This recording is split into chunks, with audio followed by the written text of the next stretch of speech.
diamanty. Rozvíja sa. Tu treba povedať, tu zase ďalšia taká trošku, možno by som mať dezinформácia. И може да кажем още нещо в тази област, защото съществува определена дезинформация. Existuje tzv. Kimberleyský proces. Съществува кимберлийския процес, така наречен. Tento proces vlastne vyvinula Organizácia spojených národov, Bezpečnostná rada. ООН, Съвета за сигурност, фактически разви този процес. A týmto procesom sa veľmi presne sleduje pôvod diamantov. Je to veľmi presne sledované, odkiaľ diamanty pochádzajú. И предмета на този процес е много стриктно да се следи произхода на диамантите. Всеки един камък откъде произхожда. A je to práve kvôli tomu, aby sa zabránilo obchodovaniu s tzv. Krvavými diamantami.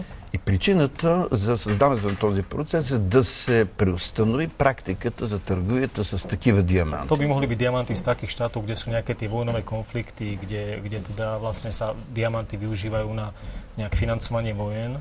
Това са диаманти, които произхождат от страни, които са с проблеми, нали, където се водят бойни действия, където с продажбата на диамантите се осигурява оръжие. Jednoducho je to veľmi prísne sledované, skutočne není možné obchodovať. Това наистина е изключително строго наблюдаван процес и не може да се търгува с такива диаманти. Добре, какви цветове диаманти има? Аз съм чувала за розов диамант. Diamant je jediný drahokam na svete, ktorý sa vyskytuje vo všetkých základných 11 farbách. Единственият скъпоценен камък в света е диаманта, който се среща във всичките основни 11 цвята.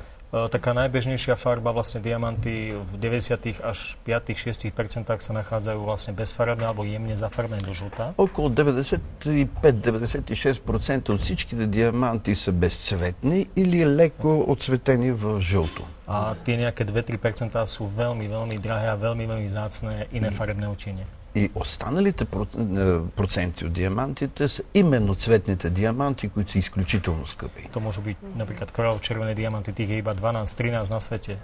Може да бъдат там, например, кърво-червени диаманти, а такива диаманти всичко на всичко има 12 в света. Veľmi vzácne sú modré diamanty, ružové diamanty, Ценни zelené са diamanty. сините диаманти, зелените, розовите диаманти. А най-безценният диамант на света? Кой е? С какви размери? Какво jak je представлява? veľký, Какъв čo цвят? predstavuje.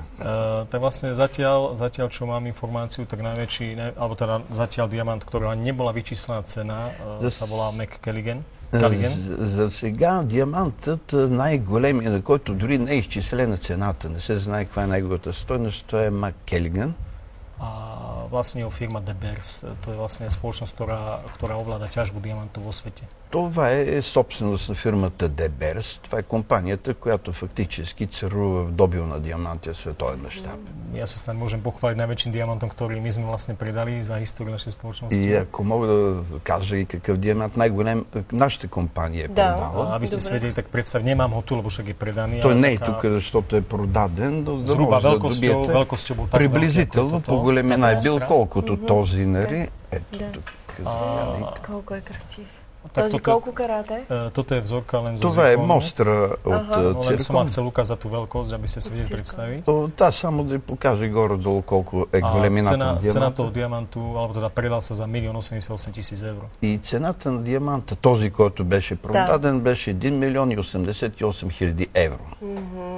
Ale ten vlastník toho diamantu si môže byť istý, že tie jeho peniaze v tom diamante každoročne porastú minimálne 20%, určite. Но собственикът на диаманта може да бъде съвсем сигурен, че парите, които е вложила в него, всяка година ще наразват минимално с 20%. Значи препоръчвате да инвестираме в Препоръчвате тази криза. инвестиции. Да инвестираме. Určite áno. Без съмнение. А как се определят каратите на един диамант? Ako sa Се určuje? určuje карати диамант. Tak robí sa to úplne bežne, v laboratóriu sú na to špeciálne váhy, ktoré úplne na 1000 gramov vlastne určia presne karáty. Това се извършва в лаборатории, където специализирани везни за измерване на диаманти определят до 1000 част от Але грама диаманти. Vy sa asi pýtate, čo to je vlastne jeden karát, čiže jeden karát je 0,2 gramu. Но сигурно питате един карат. Какво представлява? Един карат представлява 0,2 грама. Čiže ak povieme jednokaratový diamant, так má 0,2 грама. Така че като кажем 1 каратов диамант, това значи, че теглото, масата на този диамант е 0,2 грама. Tento kameň má 2 karáty, to znamená, že má 0,4 грама. Този камък е 2 карата, което значи 0,4 грама. To, čo ste mala predtým, je 3 karáty. Това, което държахте преди малко имахте, това е 3 карата фактически. И това е 0,6 грама като маса. Всъщност и самата обработка на диаманта повишава неговата стойност. Тоест, колкото по-голям майстор го обработва, толкова по-стойностен. Určite áno, takým parametrom, ktorý je veľmi dôležitý a veľa ľudí o ňom nevedia.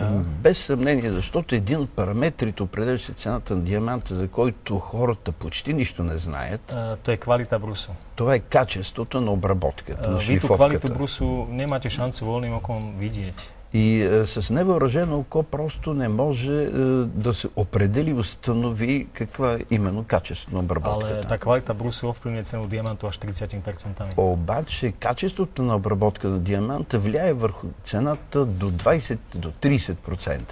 Preto je veľmi dôležité v certifikáte sledovať a tu vlastne máte presne ten údaj. И за това е много важно да се следи в този сертификат, където е написано именно и качеството на обработката на диаманта е определено в лабораторията. Určite je príjemné, či diamantov treba. А да ви попитам за вашите диаманти в къщи, имам предвид децата ви. Колко са, трички ли са? 2 момичета и момче, доколкото знам, или греша? Mám 2 céry a 1 syna. 2 дъщери и 1 син, не грешите. Jedna dcera to už je veľká, 23-ročná, takže to je v Една pohode. дъщеря, тя е голяма, вече на 23 години, така че там всичко е наред. Dcera druhá je 11-ročná. Другата дъщеря е на 11 години. Ale najhoršie je to so synom, ten má 6 rokov, ešte chodí do škôlky, teraz skončí škôlku. Но най-голям проблем е с сина, защото той сега е 6 годишен и още ходи в детска градина. Най-сладката възраст. Това е лепши век. A v škôlke všetci vedia, že predáva diamanty a aké diamanty vidí, aké máme doma. И най-трето, че всички знаят в детската градина, че занимава нашата фамилия с продажба на диаманти, непрекъснато се интересуват какви диаманти имаме вкъщи, да чурлигата. За него не.